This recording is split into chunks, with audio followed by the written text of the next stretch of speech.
Just listen to audio from the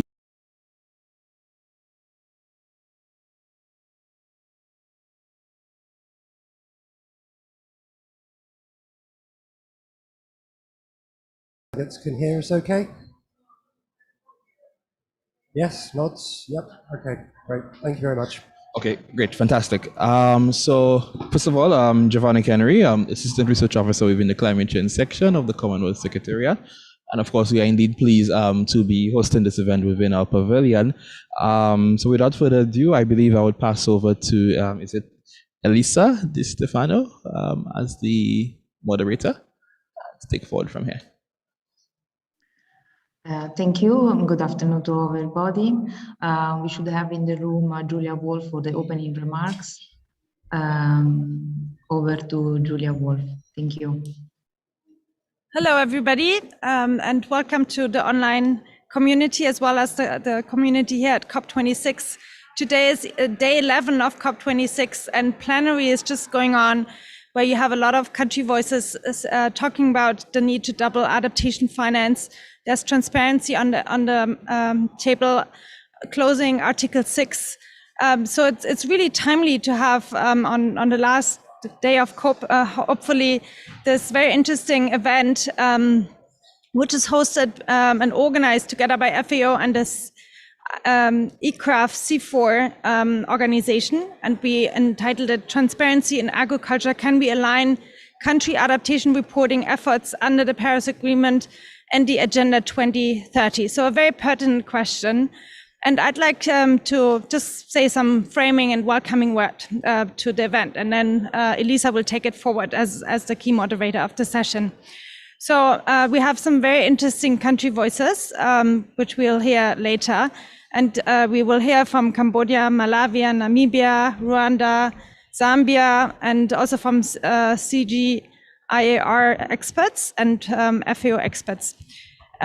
So basically, one of the key points I'd like to make for framing this event is that it is really important not to put too much burden on countries in terms of reporting needs, right? So this is why we look into this issue, and this event should give some highlights on it, how an alignment can happen between SDG indicator reporting and the reporting under the Paris Agreement.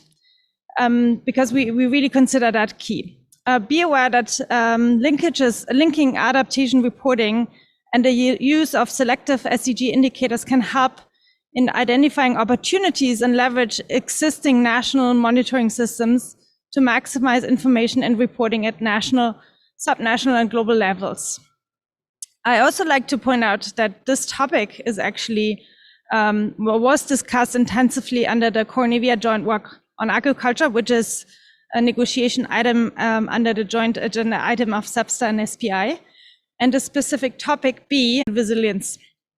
And it's also an item under topic B, one of the key 6 priorities of the Cornevia process, where countries stress the necessity for a coherent framework of methods and indicators to track adaptation and to aim at reducing the reporting burden, which I mentioned already before, to link it to the Sendai framework on the 2030 Agenda for Sustainable Development, and to facilitate the aggregation of data for reviewing and adequacy and effectiveness of adaptation and support progress towards the global adaptation goal on adaptation. As a matter of fact, one of the outcomes of COP26 is that the parties agreed to a 2-year work program to define and work around the global adaptation goal. So again, there's lots of things we still need to understand and have it coming together under the global stocktake and also under the global adaptation goal. So I'd wish, without further ado, a very fruitful discussion. I'm very curious to hear the different voices on how they see this alignment happen between the needs of reporting under the Paris Agreement and the Sendai framework and the SDGs. And please, I'll hand over to the moderator, Elisa Di Stefano. Over to you. Thank you. Thank you for the introduction, and welcome again to all that are in the room and all are joining virtually. So I will share my screen.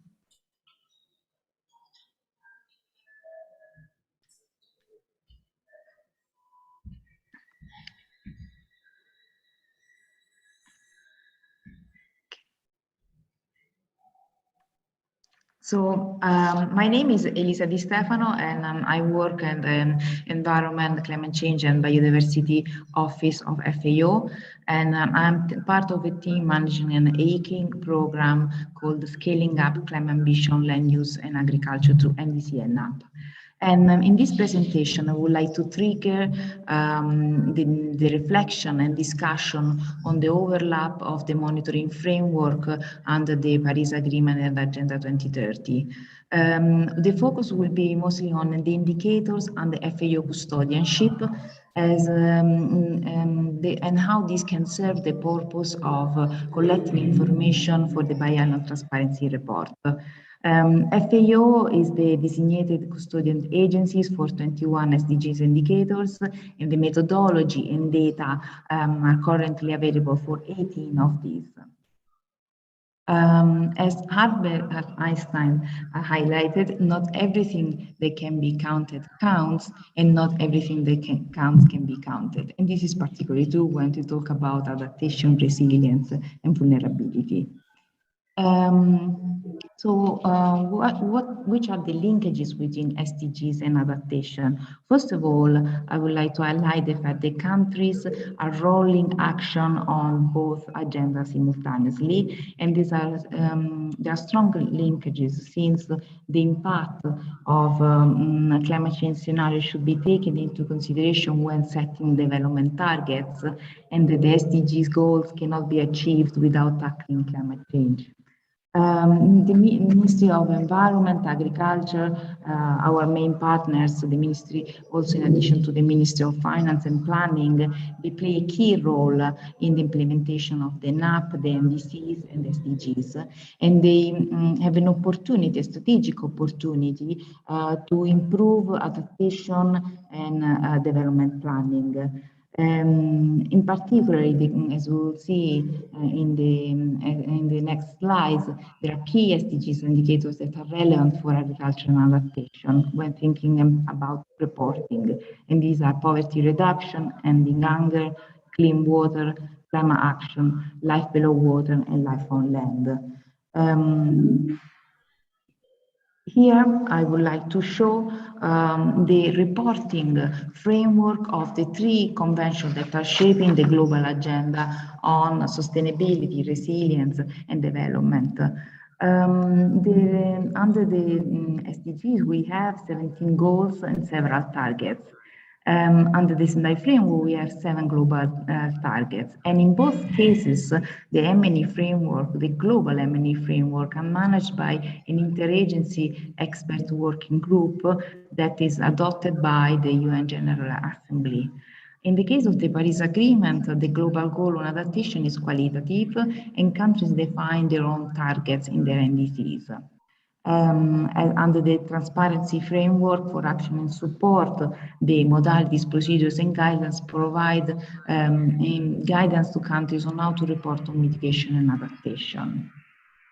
And we will see here under chapter 4, specific guidance, which is not mandatory, but just recommended on the information that can be compiled on climate change impact and adaptation while preparing the adaptation component of the biannual transparency report. We will not go through all these elements, but those highlighted are the ones that I will describe in the next slides. With regard to national circumstances, countries are suggested to describe the social, economic, and environmental context in which they operate. And this could serve as a baseline to describe and appreciate progress toward development targets, considering that this can be eventually also affected by climate change. So countries can tap into the existing national statistics and surveys on aspects such as poverty, food security and nutrition, and access to land, access to natural resources. This would provide measurement of the individual and household economic asset, and how these changes and can be tracked against the weather and climate data, which means that the authors of the BDRs they have the flexibility to choose on different aspects they can report, but they can tap on specific SDGs indicators to complement the information that is already available in the country. With regard to impacts, risk, and vulnerability, here there is a space to report on the frequency, severity of climate-related hazards, or also on slow onset events, describing the main vulnerabilities and drivers of sensitivity. So here the authors of the BDRs can account on the past, the current, and projected level of exposure, so the information on what has affected the income, the livelihood, the society, and the environment. Therefore, a review of the availability and quality of water, of productive land, of the status of ecosystem that support agricultural production would help quantifying information to report on this section, as we will see also in this interactive session. Again, under this element, the status of genetic diversity of the plants that are cultivated, of the domesticated animals and their wild related species would inform the BTR, as conserving and using the animal and plant genetic diversity would provide a basis for adaptability and resilience. Also, the compilation of information can entail the review, as I said before, on rural income, on labor inputs, on general, on information on the livelihood, on agricultural livelihood, on the agricultural productivity, but not necessarily this information is available, especially for small-scale producers. These indicators we will see more in detail unpackage a lot of these aspects. With regard to SDG 13.1.1, this is under the management of UN Office for Disaster Risk Reduction, but it's still crucial because it would help quantifying the extent and proportion of the population that is affected by disasters. And of course, the screening in this case would be focusing on the climate-related ones, and would help identify also the type of responses that the countries can later report in another section. We look at another section, which is the adaptation strategies. Within element D, countries are suggested to describe the information with regard to adaptation strategies. So where do they stand with the conceptualization and implementation of the NDC, the NAP, the long-term strategies, and how these are contributing to the national development targets. So we have identified here 3 indicators that are under SDG 13, and it's important to notice that on a global scale, the linkages with the DRR agenda has been already adopted, since 2 Sendai framework indicators are actually useful for reporting under SDG 13. On implementation of adaptation, here in countries are asked to report on the actual implementation of adaptation action, and proxy of the progress towards sustainable and resilient food production systems, indicator 2.41, and a level of agricultural investment are also useful. For example, the first indicator provides an evidence of the implementation of different types of agricultural techniques which are sensitive to climate change. The second one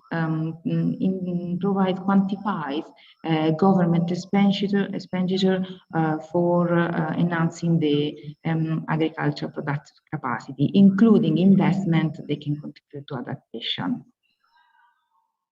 On loss and damage, We have, as I mentioned before, the Sendai Framework C2 on direct agricultural loss attributed to disasters.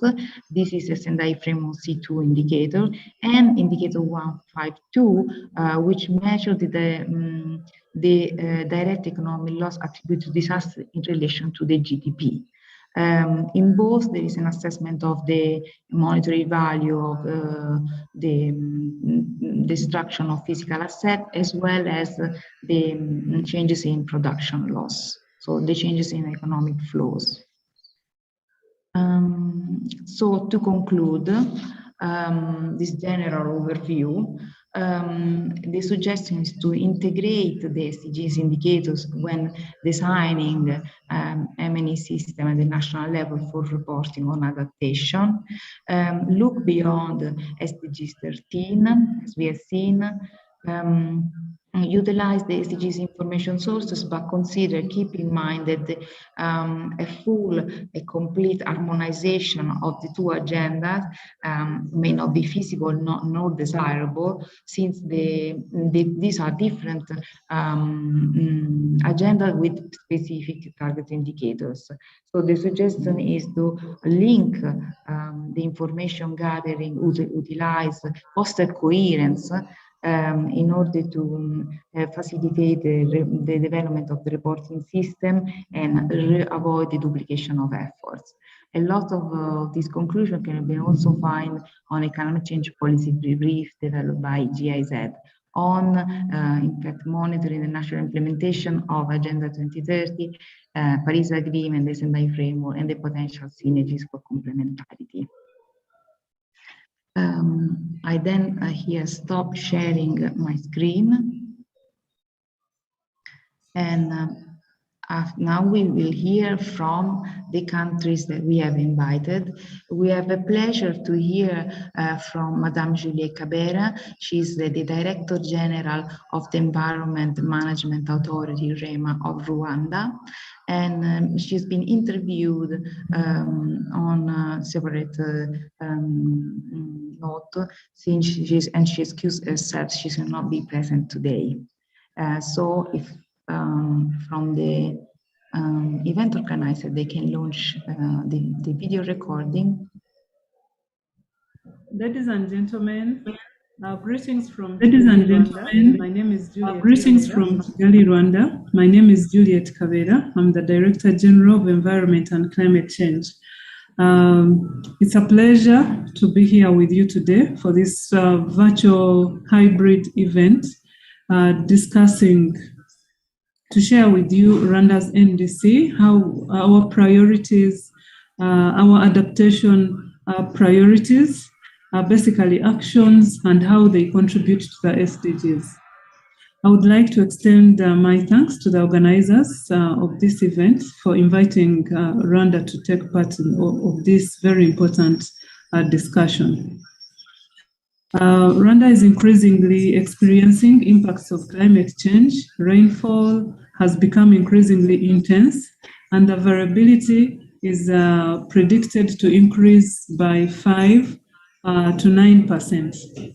Indeed, changes in temperatures and precipitations and their distributions are the key drivers of climate and weather-related disasters, and they are negatively impacting the country's economy through droughts, through floods and landslides, which result in damage of infrastructure, loss of lives and property, including crops, and contribute to soil erosion and water pollution in the different corners of the country, at local level, of course. So in the bid to coordinate the adaptation needs of vulnerable communities, Rwanda has set out very clear adaptation priorities in our updated NDCs, which was completed and submitted last year in May.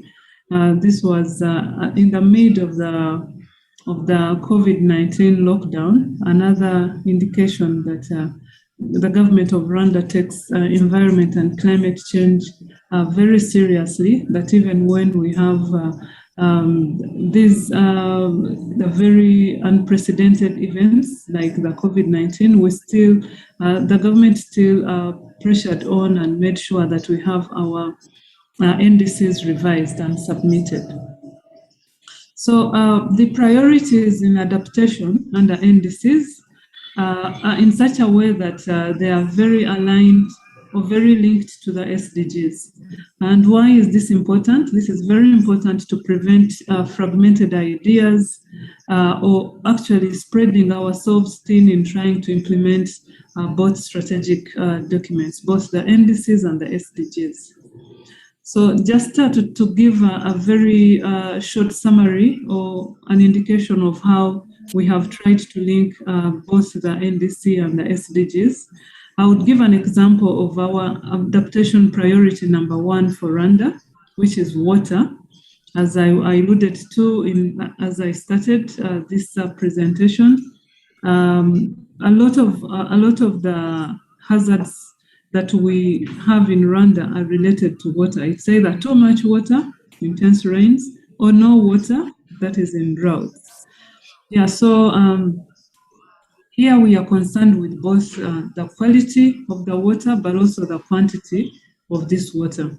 We have targets to increase the water storage per capita through restoration of water storage ecosystems, for example, wetlands and lakes.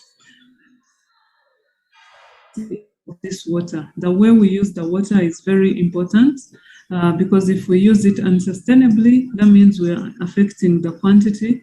In the NDCs, we are looking at water in both lenses, quality and quantity. So by doing so, we are building the resilience of our people to water-related hazards under the NDCs, as well as contributing to SDG 6 on clean water and sanitation, SDG 13 on sustainable cities, among others. So we clearly spell out the linkage at that level of coming up with targets and indicators. The other key priority under our adaptation priorities is agriculture. Here we are looking at the increase in productivity, but we are interested in increase which is done in a sustainable manner. Interventions for this priority range from the use of climate resilient seeds, promotion of irrigation, use of meteorological data in agriculture, to mention but a few. This priority responds to SDG 1 on no poverty. It responds, that is the agriculture. It responds to SDG number 2 on zero hunger. It responds to SDG number 3 on good health and well-being, and obviously responds to SDG number 13 on climate action. We are very, as a government, we are very cognizant of Pearson's law, which talks of when performance is measured, performance improves, and when performance is measured and reported back, the rate of improvement accelerates. So this is why we have taken deliberate efforts to develop the MRV, monitoring, reporting, and verification system for the NDCs, which will help to primarily track the progress in implementing the NDC targets and be able to report as we are expected, because we are expected to do this as a country. We are supposed to report on the progress of implementing the NDCs. But I think participants also are well aware that this is an obligation under the Paris Agreement. As for the SDGs, the Ministry of Finance and Economic Planning, together with the other economic sectors like the agriculture sector, like the education, like the transport, have developed indicators, or the tier 1 indicators, which we are all aware of. And these are tracked by specific sectors, generate sector-specific reports on how much they are doing, how far they have gone in implementing these indicators. The targets under the SDGs, these indicators are obviously measurable and easy to be tracked. So how those reports are handled, the reports are presented in what we call the joint sector review meetings. This is a platform that the government has put in place to help to keep each other accountable. Basically, all stakeholders of a given sector, if I take an example, the environment and natural resource sector, we meet in these joint sector review meetings with our stakeholders, and our stakeholders are really cross-cutting. We are talking about the private sector, we are talking about the academia, we're talking about other government institutions, as well as development partners. A matter of fact, joint sector review meetings are co-chaired by the minister in charge of that sector, as well as a development partner who, because we know that we have to handle this together and not to become a business of only government. So in these joint sector review meetings is where we have these reports on SDG implementation.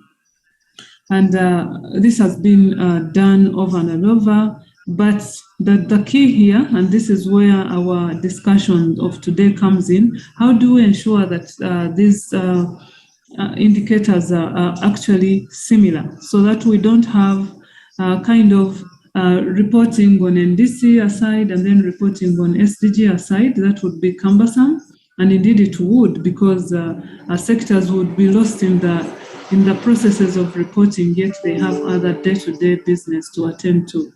So we've taken another step. The ministry in charge of the Ministry of Environment, together with the Rwanda Environment Management Authority, with the support of the Ministry of Finance and Economic Planning, sit on an annual basis, sit together with the sectors to now synthesize the indicators, those that are in the NDCs, together with those in the SDGs, to make sure that we now have kind of a checklist which we share with the sectors well before the planning and budgeting cycle.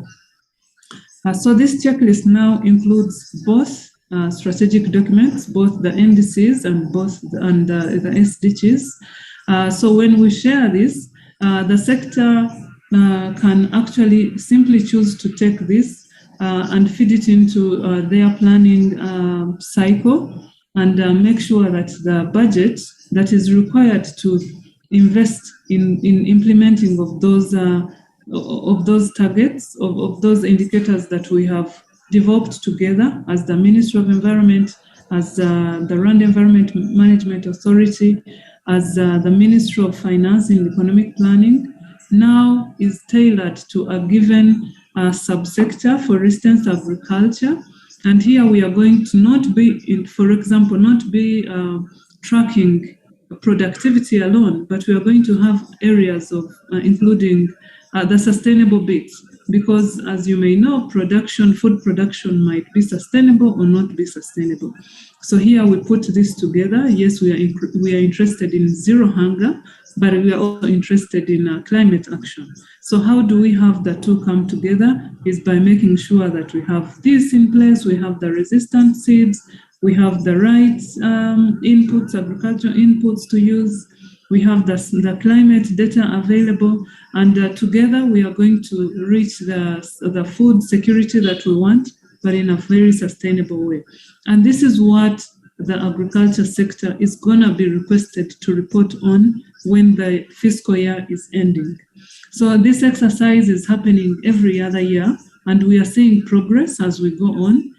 We are more alert, more sensitive to the need of having both done together and reported together, something that we see as a great approach to have both strategic documents implemented concurrently and speaking to each other without burdening the people who are working on this to report on one and to report on another time, but have both done at the same time. Because anyway, what we are interested in is not the strategic document, but what we are interested in is the result, is the impact at the end of the day, which translates into improvement of our communities, becoming more climate resilient, becoming more, developing to come from one level of another, but not developing at the expense of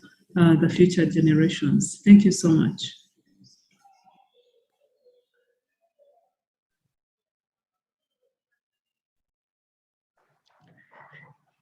Thanks again for this intervention. I now share on the basis of what was already said, in fact, and the highlight of some of the key topics that are addressed in RNDCs and how these strongly link with implementation of specific SDG targets. I would like to share my screen to demonstrate the actual use of the potential indicators that I also presented in general terms for a quick demonstration and, if possible, discussion. So I will...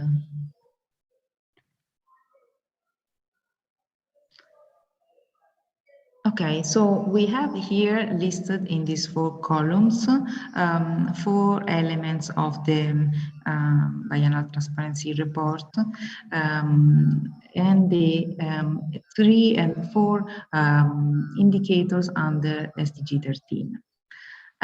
To trigger the reflection on the potential use, let me see how I can describe their potential use. First of all, on the 13.1.1, we have the indicators measure the number of deaths and directly affected persons attributed to disaster. So allows the quantification of the extent, the proportion of the population affected by disasters. If this is screened only for the climate-related events, we would have a sense of the area and the type of adaptation responses needed. So this would inform one specific element, which is the element B.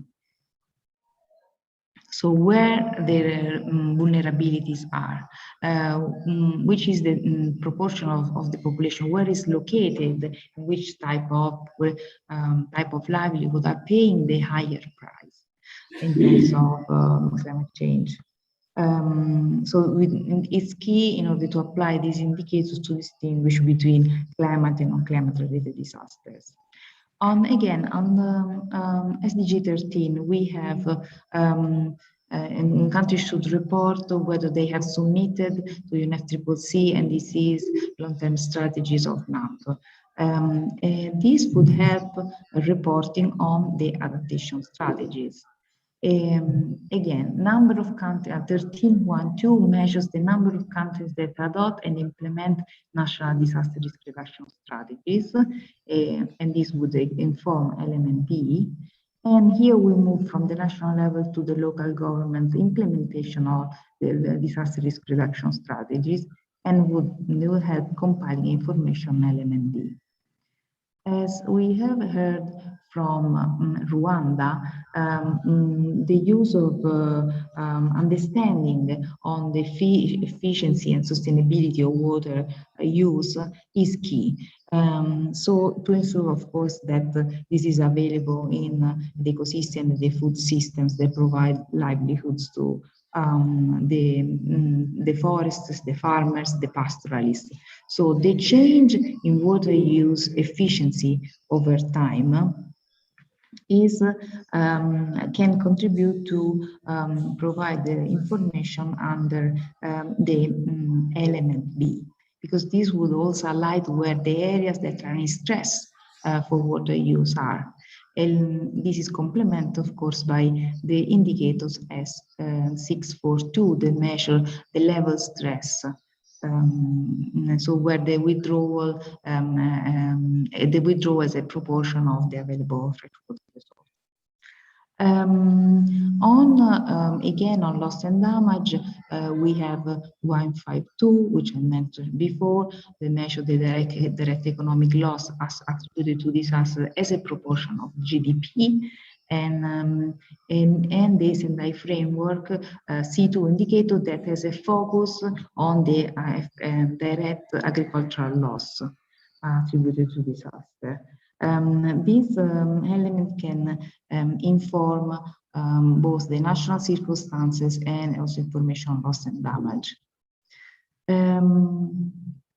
Also, we can have a look at 2.41, which is the proportion of agricultural area under productive and sustainable agriculture. This brings together several themes on productivity, on profitability, resilience, on decent work, on farmer well-being. So it tries to capture the different multidimensional nature of sustainable agriculture.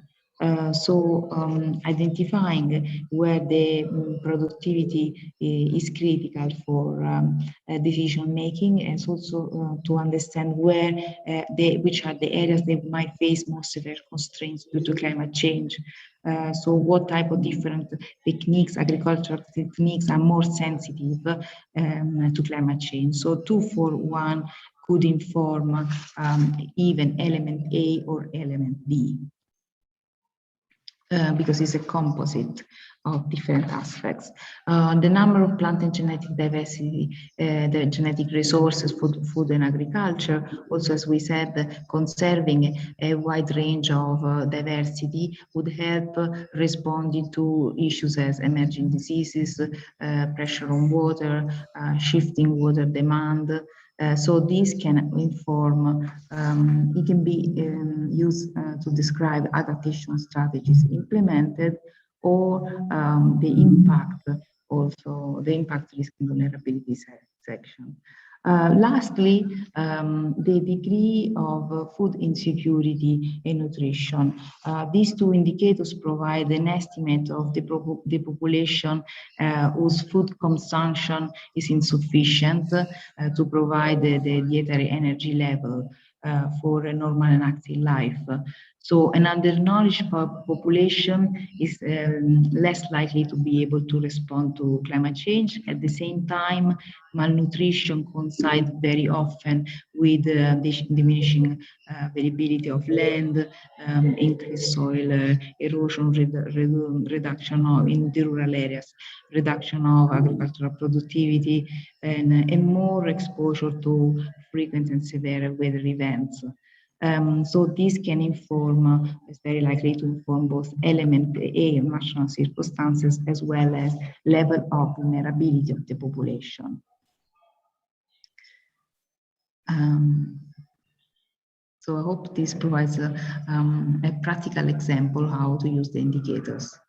I stop sharing my screen, and now we have the pleasure to hear from Dr. Sachetra, which is Deputy Secretary General of the Ministry of Agriculture, Forestry and Fisheries of Cambodia, as well as the Vice Chair of the Climate Change Working Group of the same ministry.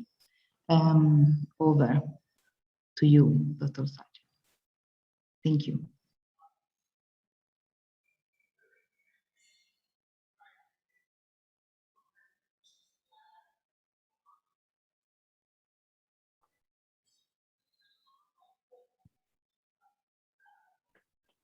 Sorry. You hear me? Yes, now we can hear you. Yes. Sorry, I just you see my slide, right? Excuse me. Yes. You hear? You see my slide? Yes, very well. Okay. First, I would like to thank the SEO for inviting me to this event, and also thank Elisa for the facilitation for this event. I just my name is Dr. Traum, the Deputy Secretary General of the Ministry of Agriculture, Forestry, Fishery and Forestry of Cambodia. I would like to share with you what is the Cambodia NDC and SDG Adaptation Action. And if you look at the context in Cambodia climate change policy and framework, you see after having ratified the UNFCCC December 1996, and also Kyoto Protocol in July 2002, and Paris Agreement in 2016, The Royal Government of Cambodia successfully established the National Climate Change Committee in 2006 and finalized in 2009. And also the various mitigation and adaptation priority action plan has been developed, including a National Strategy Development Plan, National Adaptation Program of the Action, and National Adaptation Plan, and Cambodia Climate Change Strategy Plan, and the Agricultural Strategic Development Plan and Agricultural Development Plan 21 and 2030 is under draft. And also Climate Change Action Plan is undergoing to be updated, and the long-term strategy of the carbon neutrality. And you hear that probably you hear that from the remark from the Excellency Sai the Ministry of the Minister of Ministry of Environment of Cambodia during his speech last few days about what is the status of long-term strategy of carbon neutrality. And I also would like to share with you what is the adaptation action within the Cambodia updated NDC. And you look at within the agriculture sector, Cambodia have integrated various adaptation action into the different policy framework. In particular, the Cambodia updated national determined contribution. There is a 3 main adaptation target.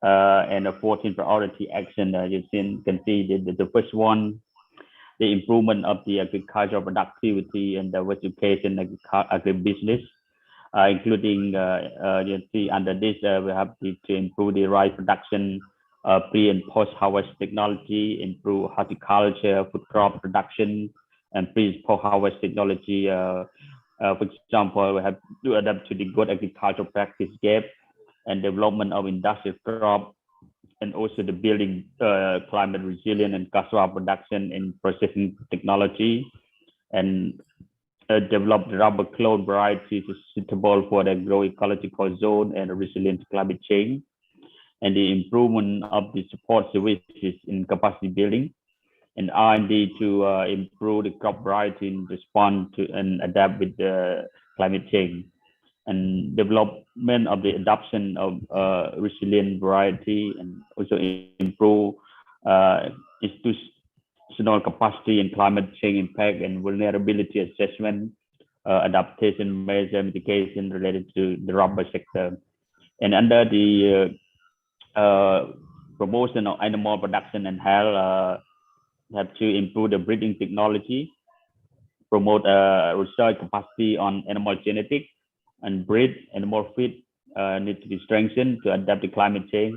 And this have to adapt to good animal husbandry practice that adopted by the Asian context as well. And have to strengthen capacity for the risk prevention and reduction, effective emergency preparedness and response at all levels, and enhancing the livestock and disease related to the early warning system, integrating disaster risk reduction, climate change adaptation measure into the recovery rehabilitation initiative in the livestock sector. Under the fishery management and aquaculture development, have to promote the aquaculture production system and practice that are the most adaptive to the climate change. And we need to adapt the good aquaculture practice and promote the climate resilient in the capture fishery sector.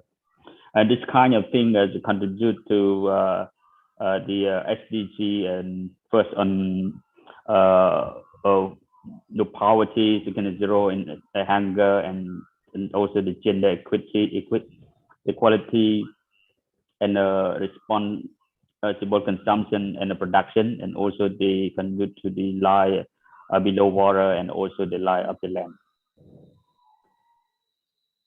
And the adaptation action is not the only action, but also the systematic transformation. You see, it contributes to the technology initiative and transfer, including sectoral-driven research and development, adoption and scaling up of the clean technology and resilient building. Also, the mainstreaming among the prioritized action to the several to the sector and subsector planning for public and private investment and resource mobilization within the agriculture sector.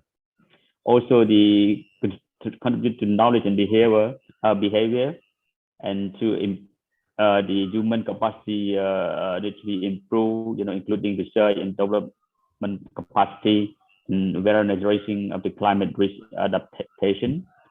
And the gender contribute to the gender mainstreaming that is target 20 to 60% to be involved in the agriculture value chain, capacity development and decision making the climate change adaptation.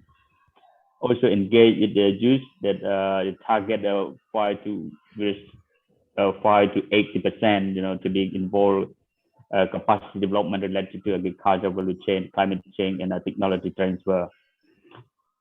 For the also is the contribute to the intent to change and the resilient socio-economic is to be improved, toward the resilient economic.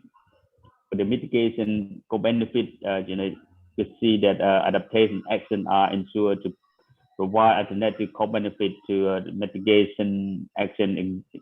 An example, increase soil, organic carbon, enhance adaptation by farmer of the improved fodder technology that has significantly increased the animal production and also household income. Also, the contribute to the private sector engagement. So they engage in processing input and supply in credit. I think it's my end, and thank you for your attention. Thank you.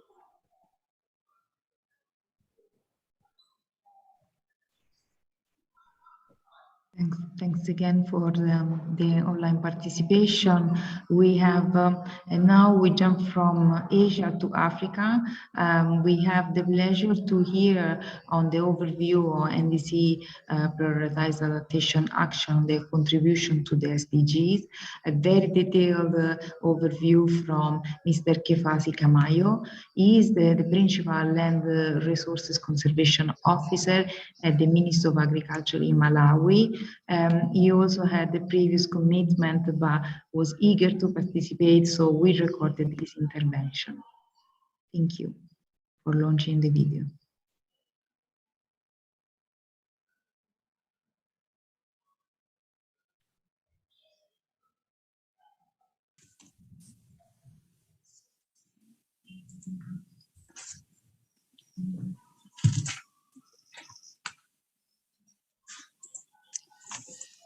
So I'm Kefas Kamwe from Ministry of Agriculture, Department of Land Resources Conservation.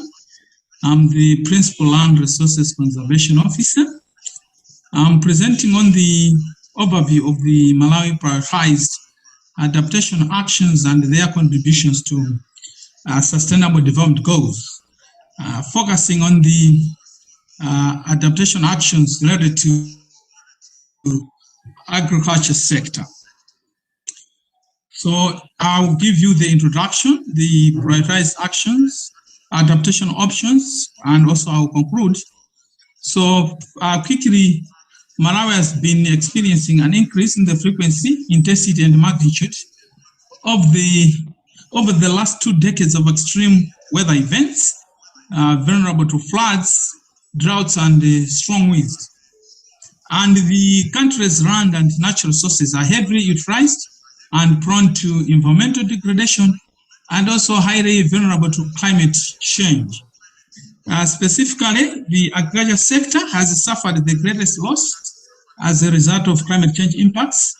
Most smallholder farmers in Malawi are resource poor with very limited capacity to contain shocks arising from climate change. These are some of the pictures that floods that has been happening in the country for over 50 years. For the past 50 years, the country has experienced 90 major flood events and 7 droughts. And this is one of the flood events where the Lilongwe City was flooded. But also, you see also here, the houses were affected. And in terms of crops, the waterlogging conditions, Malawi is a crop-based country. the crops such as maize, such as groundnuts, they were being heavily affected, in the end affecting the production. But also even the livestock, they have been killed by heavy rains in some parts of the country, like Tonga, which is the northern part of the country.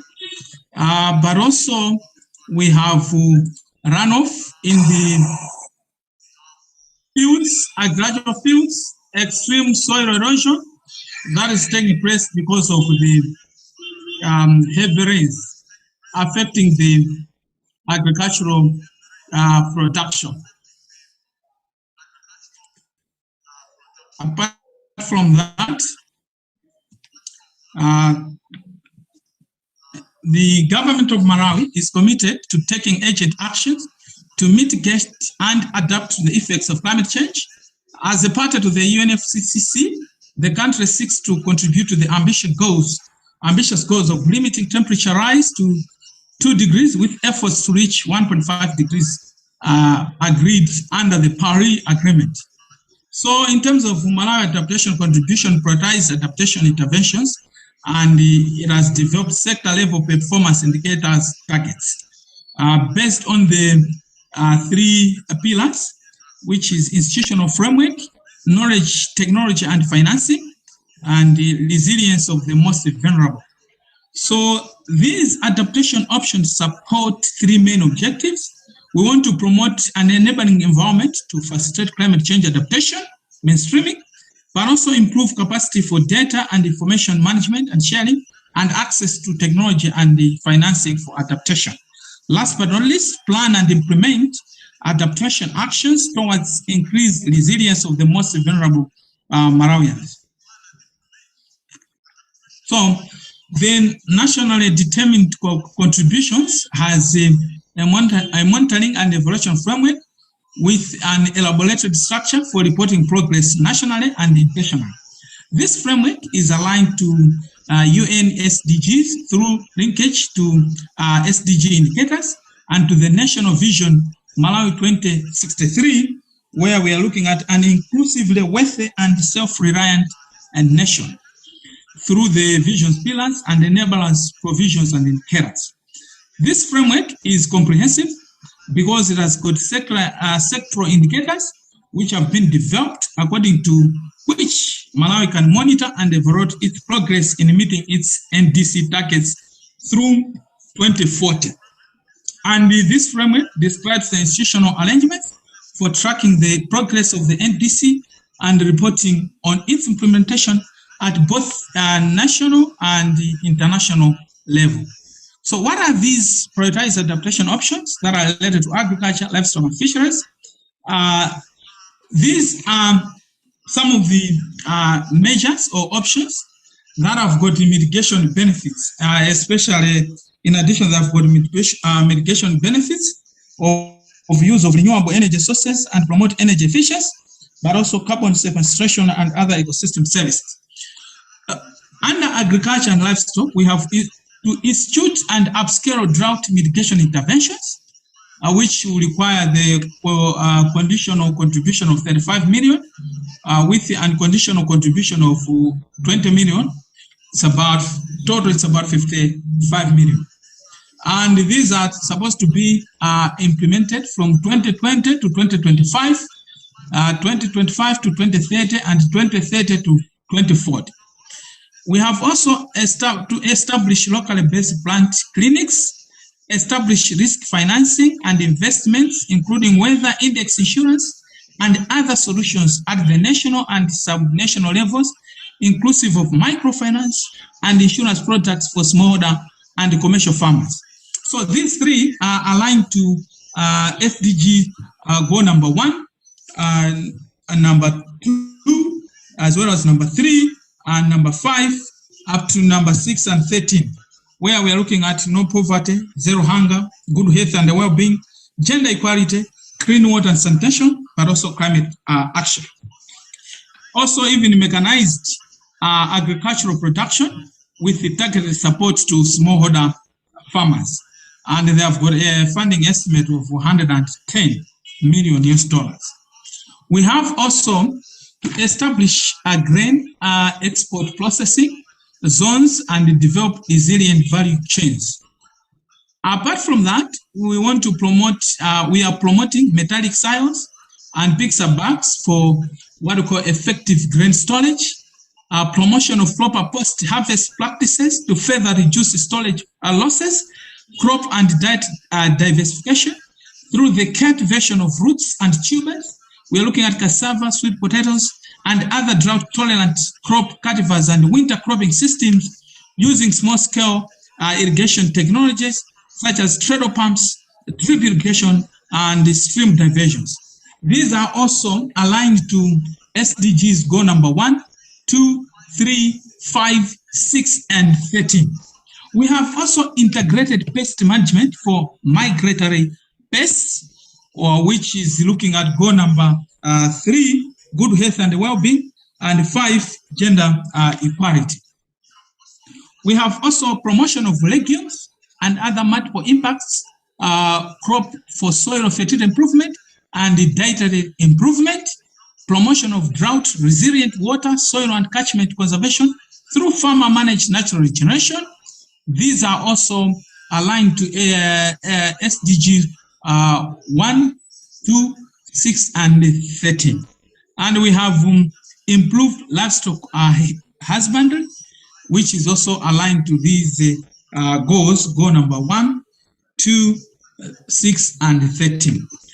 We are also promoting various drought-resilient water, soil and catchment conservation interventions on and off farm, and also instituting and upscaling drought mitigation interventions, such as the development of new irrigation schemes using drip irrigation kits, rehabilitating and modernizing OD schemes, which are also aligned to goals number 1, 2, 3, 5, 6, and 13.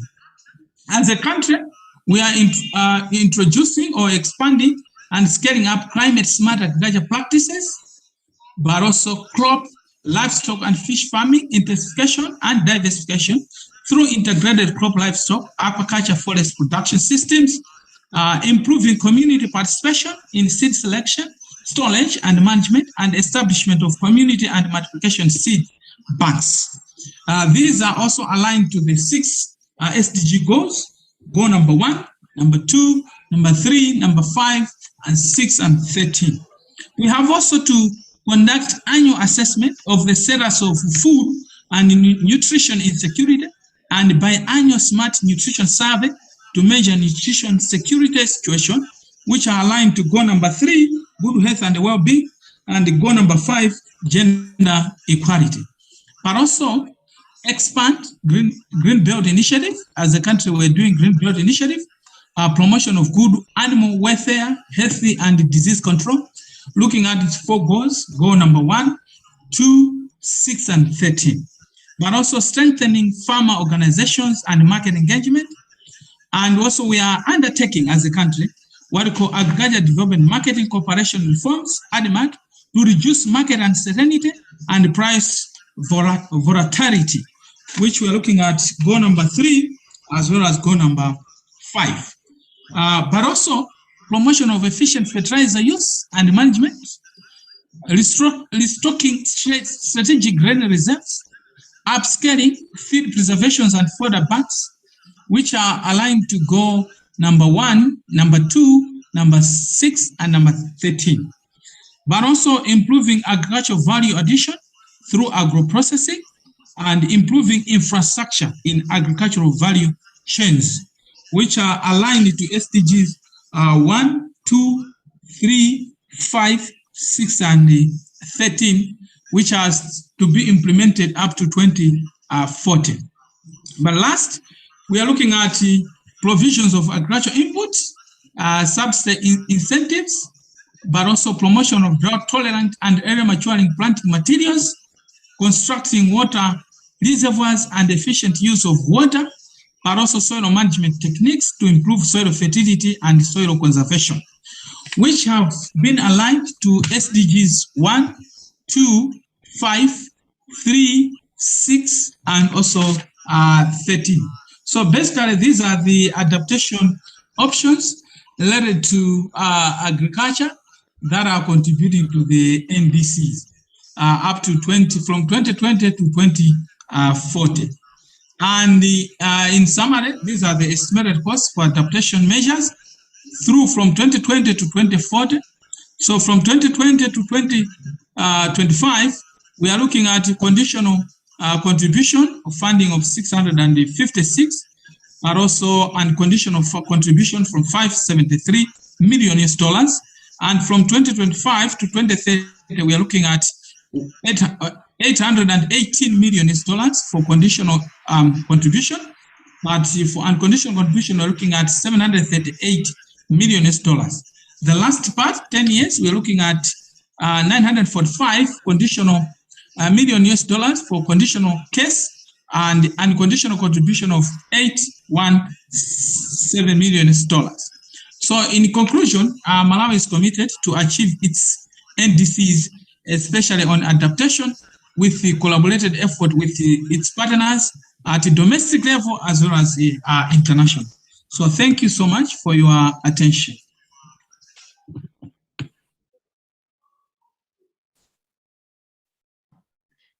Thanks again. This was a very in-depth review of the adaptation priorities listed in NDC and the contribution to the SDGs. I hope it triggers some reflection. And now we have the last three speakers and the last 30 minutes. So please keep your intervention to the limit as agreed before. So now we have in the Commonwealth as a side event space a speaker from Zambia who will be talking about adaptation indicators in tracking NDC adaptation goal. Mr. Otiniel Ila is the Commonwealth National Climate Finance Advisor for Zambia. It's a pleasure. Good afternoon, everyone from the Commonwealth Pavilion here on this last day of COP26, the long-awaited COP and very insightful COP for that matter. Let me say that I'm so delighted to be asked to share about what Zambia is doing. As I've been introduced, I'm the Commonwealth National Climate Finance Advisor to Zambia, and I have worked in Zambia for the past 1.5 years. Now, Zambia, as we well know, submitted its updated NDC on 31st of July to the UNFFC. And in this, the updated NDC, Climate Finance Access Sub did made immense contribution in terms of review and making input also into the NDC, the Zambia updated NDC, both on the area of mitigation as well as adaptation. Now, one unique aspect in terms of the Zambia's updated NDC is that they try to bring in or introduce measures where they can be able, to track indicators for adaptation. And now this is very, very innovative in the context that it's going to help the country to be able to make an assessment. Already with the submission of the NDC, the government plans to start to develop baseline, to start with a baseline. And as a result of that, they can be able to make an assessment over the next 5 years to see where they are and what has been achieved. But also in addition to it, also, just like many other countries, the Zambia NDC is well aligned as to the SDGs, as has been said. And some of the key sectors for adaptation, just like the director for Rwanda mentioned, is very much similar. We have water as one of the key sectors, as well as agriculture and forestry. Now, not only in terms of defining the indicators, Zambia planned to even add monetary value into the indicators. So more of like trying to see the economic aspects of adaptation. Now, this is very much in line. Let me just give this background of what has happened in the past in Kenya. I was privileged to work with the Stockholm Environment Institute. So Stockholm Environment Institute is a policy think tank. And in 2008, they were approached by the government of Kenya, because most often at times when we talk of climate change, we always, the policy makers, which Elisa actually alluded to it, was with policy makers, it's something that is far ahead, knowing that most governments in terms of their tenure is a 4-year, and then maybe they win another election. So the economics of climate change was able to put monetary value to the different sectors that is being affected by climate change. And so one of the uniqueness and the robustness of the adaptation indicators that Zambia plans to work on is to be able to bring in monetary values to the different indicators. And another also aspect that we have tried, also Zambia is working towards, is to ensure that these indicators also are inclusive. So in terms of defining the indicators, it's something that is not just going to be done by policymakers, but is going to go down to the grassroots. Already there has been some vulnerability assessment that has been conducted in all the provinces, and this is also going to be feeding in terms of defining the indicators. Let me also say that the Commonwealth Climate Finance Access Hub, because of the intention that the government of Zambia is having in terms of realizing its NDC or achieving the goals of its NDC as put in, the Commonwealth was able to support the government of Zambia through developing tools on monitoring, reporting, and verification of climate finance. This is very, very important. Of course, we know the MRV, there is the MRV of mitigation, there is the MRV of greenhouse gas, and the MRV of support. But knowing the much in terms of the resources that is needed in order to support or to make adaptation to be implemented, Commonwealth came alongside the government of Zambia to provide this tool that will be used. And of course, all of us, maybe I don't need to go into that, we know the importance of MRV, because the MRV will be able to give the government the knowledge in terms of how much funds has come in, how much is being utilized. But equally also another important tool also that is going to help support the implementation of Zambia's NDC, especially with regards to adaptation also, is the climate finance mapping that the Climate Finance Access Hub of the Commonwealth supported Zambia in. Now, the Climate Finance Access Hub gives a roadmap to the government of Zambia to know where the sources of funds are, and then also on how to access it. And now this document is not only going to be useful to the government, but equally also to the private sector. And let me also say about the MRV, is not only, so the MRV finance will be one, but then also the government is going to work towards trying to see it being integrated.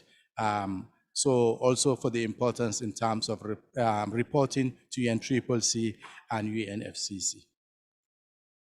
Most importantly, and what I will want to conclude is not just presenting this document to the government, but Commonwealth Climate Finance Access Hub is willing to go alongside the government of Zambia to see, to support Zambia in the best way possible in terms of helping to see that the good utilization of these products that has been produced, but also supporting the government of Zambia in the relevant areas for them to be able to move and to make good success towards achieving the targets of their national determined contribution. So I think this is where I will stop, and then thank you very much. I'm grateful. Excellent.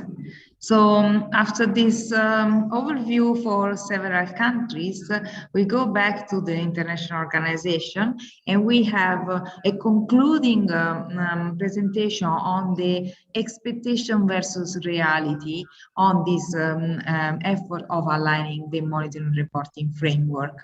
We have Andrea Novak, she's associate scientist from the World Agroforestry Center and the Center for International Forestry Research. Over to you, Andrea. Thank you so much, Elisa, and hi everyone. I'm honored to be here with you today. My presentation will focus on some big picture reflections from our work on adaptation metrics and entry points for aligned reporting systems in the African context. While we agree that climate and development need to go hand in hand to solve the intertwined challenges of today's society, it hasn't been easy to say whether what we're doing is enough. And this is especially the case for adaptation. Despite the lack of standards and data and reporting, we do have some ideas as to where we stand in terms of the SDGs. The latest SDG report comes in the context of the pandemic and shows quite a pessimistic picture of our achievements. But it helps us to understand where we need to improve if we want to celebrate in 2030. But this is not the case for adaptation. We know that there are gaps in financing. We have evidence of why adaptation is needed, but don't have a coherent narrative on whether what we're doing is enough and what we need to do better. And we argue that the problem with not knowing where we stand in terms of adaptation efforts is not because there is a lack of reporting frameworks or indicators or metrics, but because there are too many of them and they're too scattered. The universe of adaptation measurements, we argue, is very cluttered. And as you walk into the space, you come across many reporting frameworks, some of which are mandatory, others are voluntary. They cover different scales and in most cases employ own definitions of adaptation. And there is also many tools to measure and track adaptation efforts. We identified over 600 adaptation metrics used by stakeholders in the agriculture sector to report on adaptation at different scales and levels of aggregation in the African context. And there is no agreement on what to use, when, and how. So this cluttered space is quite problematic. Alignment is one way to bring some order in this universe, to generate multiple benefits from implementing the climate actions and the SDGs agenda, and to make the most of well-established monitoring and reporting systems. And as also highlighted earlier in the session, alignment helps to reduce reporting burden, to allocate resources more efficiently, and to rapidly deploy M&E, as we don't have to build from scratch, but we can leverage data systems that comply with global standards. But of course, there is no easy way or shortcut for achieving alignment. In the next few minutes, I will reflect a bit on some of these challenges and opportunities. As I mentioned earlier, the key problem is not the lack of information, but the lack of adequate information.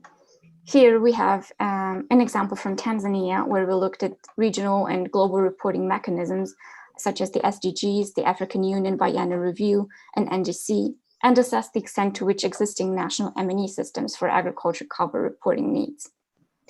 Green indicates where information and national M&E systems match with information needs for reporting. And examples include information on stunting, area under productive and sustainable agriculture, or irrigation. And multiple national systems we see collect the same type of information. Orange shows where current M&E systems don't cover the information types needed for reporting. And here we talk about measuring climate resilience of the population, undernourishment, access to clean water, or land degraded, among others. What our mapping also shows is that there are other institutional or project level frameworks and systems in place that could fill these information gaps. And these are shown in blue-green, and they refer to reporting frameworks of USAID, FAO, IFAD, DFID, and so on. And leveraging these systems will not always be possible or easy because of different aggregation levels of the data, and because it might be too costly to change already established systems. But opportunities should nonetheless be explored and to learn from success stories. For instance, in Malawi, we mapped actors that work in the agriculture and climate change space and asked what M&E systems and indicator frameworks they are using to monitor and evaluate actions. In blue, we have government actors, and in orange, we have NGOs. And what we see is that most actors use information from multiple systems, not just their own, which shows some indication of projects aligning to national M&E systems. Another challenge to alignment is the inadequacy of adaptation indicators to measure change on wider timescales. We reviewed NDCs and NAPs submitted by African countries by December 2020, with the aim to better understand how countries are planning to measure and track progress on adaptation. And for more than 400 adaptation indicators we identify, less than a quarter focus on outcomes. Most of the measurement and reporting is at activity level, measuring processes and outputs, such as number of plans developed and beneficiaries of actions. While these are important in their own way to measure progress, they are not suited for long-term adaptation planning and not in line with global targets or goals, which measure effects of actions and effects of outputs. Most SDGs measure medium and long-term results. So outcome indicators are obviously more challenging to measure, but are essential for demonstrating results in the long run and to support national global aggregation efforts. But where there are gaps, we also see opportunities. And these opportunities are highlighted here in blue, and they suggest the countries that have been or are in the process of developing their NAPs and the process of refining their NDCs. Green shows the countries who have already been developing indicators and to different extents have set national targets, defined metrics and responsibilities for adaptation M&E. And the big momentum for improving alignment emerges as countries develop these processes and as they set tools for measuring and tracking progress in adaptation and development. And for this, investment in capacity building, in leveraging systems and learning from others' experience will be critical.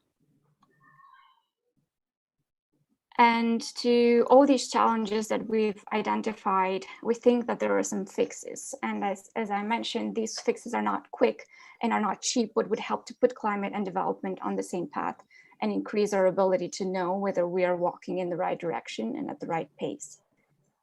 From a technical perspective, we need better information and data rather than more data. We need to focus on the data that is relevant and needed rather than what is nice to have or what is easy to have. From an institutional perspective, we also need to focus more on enabling multifunctional measurement and reporting systems to cover different uses and users, rather than creating one system for each use and user. And from a finance perspective, we also need to invest more in building financial, human, and technical capacity to enable and sustain this alignment over time. So in conclusion, we need to do more of what we're doing good and to fix what is broken and what stops us from moving forward together in our journey to solve the climate and development challenges. Thank you. Thank you, Andrea. Very interesting overview of the NDC analysis of African countries, more than 400 indicators to report on adaptation. This gives a sense of the urgency to work on the topic. Now we close the session with an intervention from Ana Maria Lobo Guerrero. She's the Research Director of Climate Change Action for the Alliance of Biodiversity International in FIAT. She's also head of the Global Policy Research SDGs Center Program CCAP, the Climate Change Agriculture and Food Security Program. Over to Ana Maria. Hello, everybody. Thank you very much. There's a little bit of echo. Thank you. Let me start by thanking the organizers of the event, FAO, C4 ECRAFT, for providing me the opportunity to provide closing remarks for this very interesting and important topic that was discussed today. And let me congratulate the countries that provided presentations in relation to their progress for revising and thinking about the appropriate NDCs that they would like to have in their countries. I'm very happy to see how many of them are incorporated strategic adaptation actions in order to build systemic resilience against climate. So in the CGR, we believe that science and knowledge can be really useful to inform these type of conversations in relation to addressing the climate challenge. The CGR is the world's largest agricultural research and innovation network, and providing the evidence that we have heard today, we embark into a really exciting initiative in terms of developing a very strong theory of change on how our knowledge and science can really contribute to transform and to trigger action in food, land, and water systems. So, building on over half a century of scientific excellence and global partnerships, we developed this new strategy and portfolio of initiatives. And really what they do is to put the climate crisis at the heart of agricultural research and innovation. Through this new portfolio of initiatives that it's going to be implemented in 2022, CGR aims to address the priority challenges at the intersection of climate and agriculture. And perhaps two things that I would like to address and to emphasize, which we are very interested in working with partners at the national level. The first one is that we discussed today the importance of the indicators and the relationship between the different frameworks and how to measure indicators in relation to these frameworks. Very important to have the right indicators that can address synergies and trade-offs. For instance, thinking about the Sustainable Development Goals. Very important that the countries understand what are the consequences of implementing some actions that perhaps could benefit some SDGs, but not all of them. And therefore, and this is where I would like to finish, the importance of considering in this set of indicators a food systems approach. The good thing about a food systems approach is that it is able to connect the supply and the demand. And this is important to generate the right incentives, the right policies, so that agriculture and food systems can become part of the solution in relation to the Paris Agreement. But we need the right indicators so that we can understand how the different actions and how the different stakeholders interact, consider the food systems approach. We are very eager to work with partners at the international, at the national, and at the local level to follow what Andrea was mentioning in her previous intervention, and then to continue doing the things that we are doing right in relation to indicators, but also improving them and considering this food systems approach so that agriculture and food systems can become part of the solution while building this systemic resilience for smallholder farmers around the world. Thank you very much. And with these ending words, we close the session. Thank you. Thank you, everyone. Bye.